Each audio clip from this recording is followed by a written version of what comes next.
প্রকৃতির মাঝখানে আমরা, চারিদিকে পিওর নেচার, নেচার আর নেচার, একদমই শান্তি নীড়।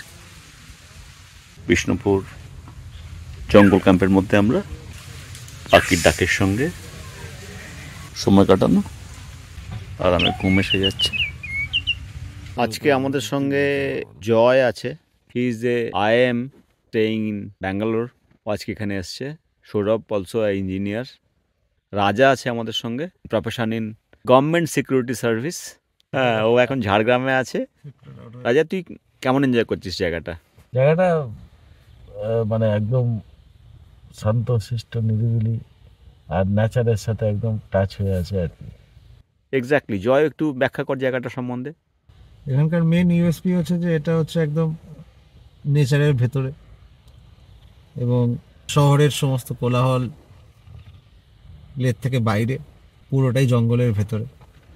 যখন স্ট্রেসড লাইফের মাঝে যদি কেউ একটু স্ট্রেস ফ্রি হতে চায়, এই জায়গাটা ডেফিনেটলি তাদের ভালো লাগবে। রাত্রি 11:14 বিষ্ণুপুর জঙ্গল ক্যাম্পে চলেছি আমরা। তো এখান থেকে 4 ঘন্টার ডিস্টেন্স দেখাচ্ছে। আমরা যাদবপুর থেকে যা স্টার্ট করলাম, দেখা যাক কত তাড়াতাড়ি পৌঁছতে পারি আমরা। দ্বিতীয় হুগলি সেতুর ওপরে উঠছি আস্তে আস্তে আমরা। এটা আগে তো লাইটটা জ্বালা থাকতো, এখন লাইটটা জ্বলছে না, খালি ওয়েলকামটা দেখতে পাচ্ছি আমরা। আমাদের জার্নি আমরা রাতে স্টার্ট করেছিলাম। মানে দেখাচ্ছে আমাদের 166 কিলোমিটার, SH2 ধরে যাব আমরা। এই রাস্তাটা আমরা আমাদের পার্সোনাল গাড়ি নিয়ে যাচ্ছি। মোটামুটি 5 ঘন্টার জার্নি এটা। ফগি ওয়েদার, সামনে সেরকম দেখে রে, আরে রে বাপ রে বাপ। ক্যামেরা অন করো, আমি ঠিক আছে, আমি আস্তে। সৌরভ সৌরভ সৌরভ সৌরভ সৌরভ সৌরভ সৌরভ আমি আস্তে আছি। হ্যাঁ, সৌরভ ড্রাইভ করছে এক্সপার্ট হাতে, কিন্তু আমরা ভয়ের মধ্যে দিয়ে চলেছি। রাস্তা অলমোস্ট দেখাই যাচ্ছে না বলতে গেলে, 2 হাত দূরেও দেখা যাচ্ছে না, প্রচন্ড ফগি ওয়েদার। অদ্ভুত শিল্পকর্ম চারিদিকে, শিল্পকর্মের ছড়াছড়ি। জয়পুর ফরেস্ট ঢোকার শুরুতেই আমরা বনলতা হোটেল অ্যান্ড রিসর্ট পাবো। তো আমাদের প্রিয়জনদের জন্য কিছু উপকার সামগ্রী এখান থেকে আমরা কালেক্ট করতেই পারি। বনলতা হোটেল এখানকার বিখ্যাত স্পেশালিটি, এখানকার রসগোল্লা। বনলতা এদিকে জয়পুর ফরেস্টে আসতে গেলে বনলতা রসগোল্লা না খেলে জার্নিটাই বৃথা। রসগোল্লা কত? 40। কেমন বল? দারুণ না? এত বড় সাইজ দেখে মনে হচ্ছে খেতে পারবি না। খেতে পারবো, হ্যাঁ, কিন্তু দারুণ খেতে। আমরা জয়পুর ফরেস্টের ভিতরে ঢুকে গেছি। বনলতার বিখ্যাত রসগোল্লা আর দুধ চা খেয়ে। তো সৌরভ, আমাদের আর কতক্ষণ লাগবে এখান থেকে? মিনিট 15। আচ্ছা, আমরা অলমোস্ট এসে গেছি। ঘন কুয়াশার ভেতর থেকে আমরা এগোচ্ছি আস্তে আস্তে। সামনে একটা হরিণের ছবি দেখতে পাচ্ছি। দূর থেকে দেখে যে কেউ একটা হরিণ এটা ভাবতেই পারে। Awareness just. এই বনলতা ক্রস করে জয়পুর ফরেস্ট আস্তে আস্তে নতুন গ্রাম বলে একটা শিলমোহর থেকে বাঁ দিকে টার্ন নিলাম, ক্যানেল রোড ধরে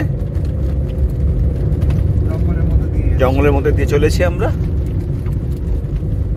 বলে বোঝানো যাবে না, প্রকৃতির এমন অপার মায়া, ভিডিও কলে দেখতে হবে না, প্রকৃতির অপার জাদু। তো জঙ্গলের মধ্যে ভোরের দৃশ্যটা অসাধারণ, বলে বোঝানো মুশকিল। আমাদের ভিডিওতে সেই এনভায়রনমেন্ট আমরা তুলতে পারছিলাম না, তাই কিছু স্টিল এখানে দেওয়ার চেষ্টা করেছি। একদমই ভোরে তোলা ছবিগুলো। আর যদি পূর্ণিমা থাকে তাহলে জঙ্গলের মধ্যে সেটা তো সোনায় সোহাগা। একটা অদ্ভুত সুন্দর মোহময় পরিবেশ তৈরি হয়েছিল ওই সময়টাতে। অফরোডিং করতে করতে আস্তে আস্তে এগোচ্ছি আমরা জঙ্গল ক্যাম্পের দিকে। সামনে থেকে ডান দিকে টার্ন নিলাম, গুরুর চা দোকান দেখা যাচ্ছে।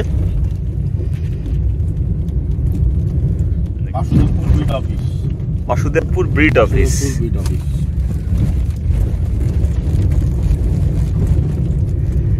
রাস্তাটা দেখে রানওয়ের মতো লাগছে, একদমই পুরো রানওয়ে।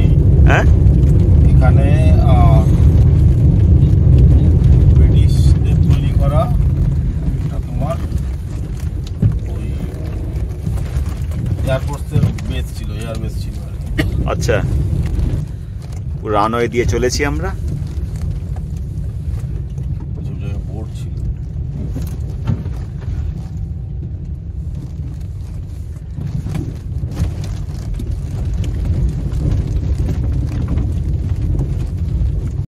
ভোরতে বেশি বাকি নেই আর।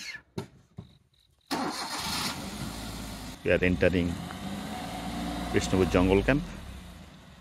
পুরো বিষ্ণুপুর জঙ্গল ক্যাম্পটা একটা বনের মধ্যে নির্মিত হোমস্টে। দুটো মাড হাউস আছে, প্লাস এখানে 7টা থেকে 8টা টেন্ট আছে। মনোমুগ্ধকর পরিবেশের মধ্যে এসে হাজির হয়েছি আমরা। জিনিসপত্র আনপ্যাক করা হচ্ছে। আজকে আমরা মাড হাউসেই থাকবো। মাড হাউসে প্রবেশ করছি আমরা। যেহেতু আমরা 3 জনে আছি, তাই একটা এক্সট্রা ক্যাম্প খাট বেছানো হচ্ছে। এখানে এসির ব্যবস্থা যেমন আছে তেমন শীতকালের জন্যে বাথরুমে গিজার আছে, সুন্দর ডেকোরেটেড বাথরুম, কমোড তো আছেই।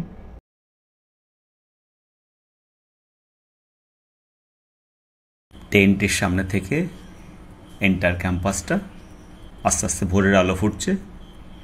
আকাশে মেঘ থাকার জন্যে সূর্যদেবকে আমরা দেখতে পেলাম না। এক অদ্ভুত মোহময় পরিবেশ। আলুর তরকারি, আন্ডা সেদ্ধ, আর একদম ফুলকো ফুলকো লুচি। দিদি একটু কাঁচা লঙ্কা হবে? গাছে আছে, ব্যাস গাছ থেকে পেটে দাও। কেমন হয়েছে লুচিটা? সাদা আলুর তরকারিটা দারুণ দারুণ। প্রকৃতির মাঝখানে আমরা, চারিদিকে পিওর নেচার, নেচার আর নেচার, একদমই শান্তি নীড়, আরাম করে সময় কাটানোর জায়গা। বিষ্ণুপুর জঙ্গল ক্যাম্পের মধ্যে আমরা, পিওর নেচারের মধ্যে, পাখির ডাকের সঙ্গে সময় কাটানো, জায়গাটা ফিল করার জিনিস, পিস অফ মাইন্ড। আহা,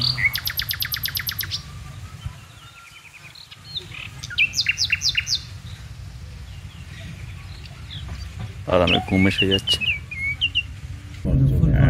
পুরো ফরেস্টের মধ্যেই আছি আমরা।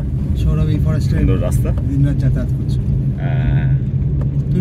প্রকৃতি এমন একটা জায়গা যেখানে সমস্ত ঋতুতেই আসা যায়।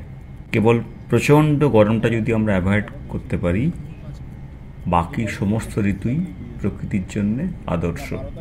গাছগাছালি, আলো আঁধারি এবং কেবল সাউন্ড অফ নেচার, নেচার আর নেচার আপনার মন, প্রাণ, হৃদয় জুড়িয়ে যেতে বাধ্য।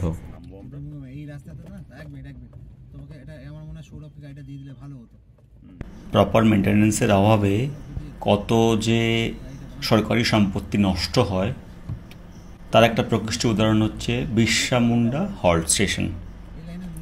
একটা অসাধারণ প্রাকৃতিক পরিবেশে এই রেল লাইনটা গভর্নমেন্ট তৈরি করে। তো কোনো এক অজানা কারণে এই স্টেশনটা এখন ভগ্নদশায় পরিণত হয়েছে। সারাদিনে একটা ট্রেন চলে এখানে। তারকেশ্বর থেকে বিষ্ণুপুরগামী এই রাস্তাটা 114 কিলোমিটার। এই পথটা যদি সরকার একটু নজর দেয় এদিকে, এই স্টেশনটাও একটু সুন্দর হতে পারে। প্রচুর মানুষ জয়পুর জঙ্গলের প্রাকৃতিক শোভা এই স্টেশনে নেমে পরিদর্শন করতে পারে। এরকম পিওরের মজা নেওয়ার মজাটাই আলাদা। একদম। হ্যাঁ, জয়পুর ফরেস্টের মধ্যে রয়েছি আমরা। পুরো জঙ্গলের ভেতর থেকে যাচ্ছি। শুধু জঙ্গলেরই যে আওয়াজ, পাতার ঝিরঝিরি শব্দ, অদ্ভুত সুন্দর লাগছে, ভাষায় প্রকাশ করা যাবে না। শহরের যানজট, ধুলো, ধোঁয়া, পলিউশন থেকে অনেকটাই দূরে আমরা, মুক্ত পরিবেশে। স্ক্রিনের সামনে দিয়ে প্রজাপতি উড়ে গেল একটু আগেই। একদম সত্যি কথা, অদ্ভুতই জায়গাটা।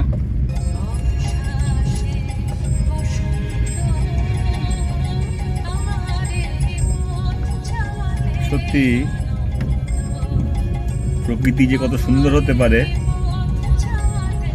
এটা যদি কেউ প্রকৃতির কাছে না আসে তাহলে বুঝতে পারবে না।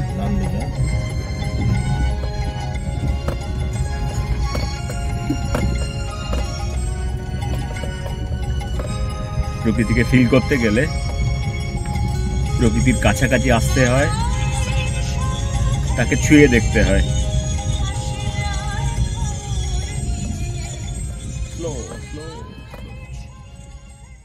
এই দইটা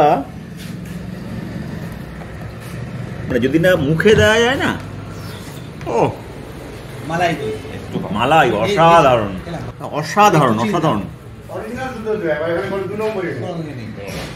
নর্মালি আমরা যদি জয়পুর ফরেস্টে আসি, খুব ঠান্ডা নেই কিন্তু জয়, সকলে আমরা কোথায় রসগোল্লা খাই? বনলতা। বনলতা, বনলতাটা খুব ফেমাস। বনলতা তো সবসময় খাই আমরা, কিন্তু এই এমআইটি মোড়ে একবার আসুন সকলে, আর দইটা খেয়ে যাবে। এসে এই জিতেন্দার দোকানে নেমে এই দইটা ট্রাই করুন। মানে কোনো প্রশংসাই এটাতে, আমি কলকাতাতে থেকে আমরা অনেক দই খেয়েছি, লাল রঙের দই, কিন্তু এই সাদা রঙের মিষ্টি দই, ও সিম্পলি অসাধারণ অসাধারণ, দারুণ দারুণ দাদা, দারুণ, একদম ঘন দই, সত্যি তাই। কোনো জয় থাকে ব্যাঙ্গালোর, ভাঙা ভাঙি ও তো মিষ্টি খায়, কিন্তু এই দই এত এত ভালো। এটা তো সৌরভের পাড়া, আমার ফেভারিট। হ্যাঁ, তুই বলে তুই জঙ্গলের আমাকে মনে ফাঁক করো না, দিয়ে আমি নিতাম। সূর্যকে দিচ্ছে। তোর সাথে কথা বলবো যে ক্রমশ আমরা ক্যাম্পের দিকে এগিয়ে যাচ্ছি। হ্যাঁ, জঙ্গলের তাও ভেতর ঠিক, থেকে আমার কি ফোন ফ্রি। সামনে একটা ট্রাক, কাঠ আর বোঝাই। এই কাজটা তো বন্ধু মামা, হ্যাঁ, আমি তাও তো ঠিক। বন্ধু মামাকে বললাম ক্যামেরাটা নাও। গোছানো আলু ভাতে। এটা কি করা হয়েছে? আলু ঝুরি ভাজা, আলু ঝুরি, আলু ঝুরি ভাজা, পেঁয়াজ, লঙ্কা, লেবু, রাইস, শালপাতাটা করে সুন্দর ডাল আর চিকেন। আর সবচেয়ে বড় কথা, সুন্দর একটা লোকাল শালপাতাতে খাবারটা পরিবেশন করা হয়েছে। কেমন লাগছে খাবারটা? অসাধারণ না? খুবই ভালো। আলু সুন্দরটা অসাধারণ মাখা হয়েছে। তাই ফাটাফাটি না? হ্যাঁ, না খেলে ব্যাপারটা যদিও আমিও, এটা আমাদের ফুল প্যাকেজের খাওয়া নয়, হ্যাঁ, এটা আমাদের নিজেদের জন্য। হুম, এগুলো সাজানো থাকে, আর সেই। দুটো তরকারি থাকে, চাটনি থাকে, হ্যাঁ। এর সাথে পাঁপড় থাকে, দই থাকে আমাদের দুপুরে। আচ্ছা। ওই দই যেটা আগেই আমরা খেয়ে নিলাম। তোমার তো এখানে বাড়ি, তুমি যে চিকেনটা বানালে আজকের, একদম মটনের মতো, খুব ভালো লাগলো। তো রাত্রিতে আমাদের কি খাওয়াবে? রাত্রে ওই যে দেশি চিকেন হবে। আচ্ছা, আর এখন কি বানাচ্ছ? এখন ব্যাম্বু এই পুরো বাঁশটা কি মানে পুরো পুড়ে যাবে? এই সবুজ ভাবটা পুরো কালো হয়ে যাবে, তো তখনই এটা বুঝতে পারবে যে এটা হয়ে গেছে। আচ্ছা আচ্ছা, that's the kitchen area, dining hall of the entire property. Nice view, superb environment, we're enjoying. Bamboo chicken. আহা, সুন্দর গন্ধ বেরিয়েছে। সুন্দর কচি বাঁশের ফ্লেভার যুক্ত। এটা কি কচি মাছ ছিল? কচ্ছি বাস, কাঁচা মাছ ছাড়া হবেই না। কাঁচা ছাড়া হবে না, না? তো হোয়াটসঅ্যাপটা একটু খুলতো, দেখি টেস্টটা কেমন। কাবাব, ওটা মানে ওটা এখনো হয়নি, ওটা হয়ে গেছে তো নাকি? কাবাব সিদ্ধটা কাবাবের মতোই হয়েছে। পেট কেটে ভেতরে একটু পেঁয়াজ, সব রসুন ঢোকাও। একটা বাঁশের পেট ফ্লেভার, কেটে পেঁয়াজ আর রসুনটা ঢোকাও। একটা স্মোকি হালকা ভাব। কম্বল গায়ে দিয়ে সকলে আমরা একটা ওয়ার্ম এনভায়রনমেন্টে আছি। তো এটা কিন্তু একটা টেন্টের মধ্যে বাল্ব আছে, টেন্টের মধ্যে ফ্যান আছে, এদিকে একটা এদিকে একটা, চার্জিংয়ের ব্যবস্থা আছে, গদি আছে, কম্বল আছে সাফিসিয়েন্ট, বালিশ আছে। এটা টেন্ট, কিন্তু not less than A room, এবং একটা ওয়ার্ম এনভায়রনমেন্টের মধ্যে আছি আমরা। এটা হচ্ছে জঙ্গল ক্যাম্প, বিষ্ণুপুর জঙ্গল ক্যাম্প। আমাদের প্রোপাইটার আমাদের সঙ্গেই রয়েছে, Sourav. One of the provider. হ্যাঁ, কি কি সার্ভিস তোমরা দিচ্ছ? Camping, hmm camping in tent, হুম তার সাথে ফুডিং তো আছেই। হুম আর আরেক হচ্ছে স্টেইং ইন মাড হাউস। হুম তার সাথে এখানে জঙ্গল এক্সকারশন আছে। হুম হ্যাঁ, তার সাথে অ্যানসিয়েন্ট পিরিয়ডের বা ব্রিটিশ পিরিয়ডের একটা এয়ারবেস আছে। হুম তো সেই এয়ারবেসটা আমরা ঘোরাই আমাদের গেস্টদেরকে। এই এয়ারবেসটা একটা হিডেন এয়ারবেস অ্যাকচুয়ালি। হুম স্থানীয় ভাষা এখানকার লোকেরা এটাকে চাতাল বলে আর কি। মানে এয়ারবেসটাকে এয়ারবেসটাকে আসলে চাতাল বলার কারণ হলো যে ঢালাই করা পুরো রাস্তাগুলো বা রানওয়ে মানে জঙ্গলের ভেতরে। একদম পুরো জঙ্গলের ভেতরে। হুম এবং মেন যে এয়ারবেসটা ছিল বা যে মেন যে রানওয়েটা, হুম সেই রানওয়ে থেকে চারিদিকে অ্যাপ্রোচ রোড বলে আর কি। হুম তো সেই অ্যাপ্রোচ রোডগুলো চারিদিকে ছড়িয়ে আছে বিভিন্ন জায়গা থেকে, হুম এবং সেই অ্যাপ্রোচ রোডগুলো ঢালাই করা রোড আর কি। হুম এবং আমরা এখানে কংক্রিট করি বা যাই করি, একটা বাড়ি করলে সেটা 30 বছরে ভেঙে যায়। হুম ব্রিটিশদের করা ঢালাইয়ের রাস্তা এখনো বহু জায়গায় অ্যাজ ইট ইজ রয়ে গেছে। আজকে আমাদের সঙ্গে জয় আছে। He is a IIM engineer staying in Bangalore. ও আজকে এখানে এসছে। Sourav also engineer. Sourav involve পুরোপুরি এখন বিজনেসের সাথে। রাজা আছে আমাদের সঙ্গে। রাজার কথা বলতে গেলে অনেক কথা বলতে হয়। রাজা profession in government security service. হ্যাঁ, ও এখন ঝাড়গ্রামে আছে। রাজা, তুই কেমন এনজয় করছিস জায়গাটা? জায়গাটা মানে একদম শান্ত শিষ্ট নিরিবিলি আর নেচারের সাথে একদম টাচ হয়ে আছে আর কি। এক্স্যাক্টলি। জয়, একটু ব্যাখ্যা কর জায়গাটা সম্বন্ধে। রাজা তো বললোই, এখানকার মেন ইউএসপি হচ্ছে যে এটা হচ্ছে একদম নেচারের ভেতরে, এবং শহরের সমস্ত কোলাহল লের থেকে বাইরে, পুরোটাই জঙ্গলের ভেতরে। যখন স্ট্রেসড লাইফের মাঝে যদি কেউ একটু স্ট্রেস ফ্রি হতে চায়, এই জায়গাটা ডেফিনেটলি তাদের ভালো লাগবে। যদি আমরা কেউ পিওর রিল্যাক্সেশন চাই, পুরো প্রকৃতির মাঝে থাকবো এবং প্রকৃতির মধ্যে হারিয়ে যাব, তাহলে এই জায়গাটা ফর দোজ পিপল। অসাধারণ আমরা কাটালাম 1.5টা দিন, অনেক স্মৃতি নিয়ে যাচ্ছি। তো আমরা সকলেই আমরা চাইবো যে পরে সকলে আমাদের নিজেদের ফ্যামিলি নিয়ে আসতে, বাকি লোকজনকে রেকমেন্ড করতে, পিওর প্রকৃতির স্বাদ আস্বাদন করার জন্যে।